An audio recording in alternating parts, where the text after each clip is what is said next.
Silicon city ಬೆಂಗಳೂರಿನಲ್ಲಿ ವೃದ್ಧೆಯೊಬ್ಬರ digital arrest ವಂಚನೆ ಪ್ರಕರಣ ಬೆಳಕಿಗೆ ಬಂದಿದೆ. ವೃದ್ಧೆ ಶಿವಾಜಿನಗರದವರಾಗಿದ್ದು, ಅವರು ತಮ್ಮ ಪ್ರಾಪರ್ಟಿಯನ್ನು ಮಾರಿ ಹಣವನ್ನು ಬ್ಯಾಂಕ್ನಲ್ಲಿ ಇಟ್ಟಿದ್ರು.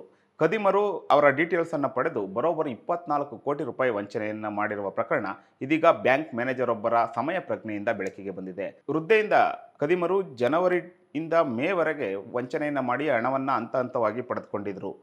ಕಾರಣ, ವೃದ್ಧೆಯನ್ನು ಎದುರಿಸಿದ್ದ ವಂಚಕರು ನಿಮ್ಮ ಅಕೌಂಟಿಂದ ಅಕ್ರಮವಾಗಿ ಹಣ ವರ್ಗಾವಣೆಯಾಗಿದೆ, ಭಾಳಷ್ಟು ನೀವು ಅಪರಾಧ ಮಾಡಿದ್ದೀರಾ ಅಂತ ಎದುರಿಸಿದ್ರು.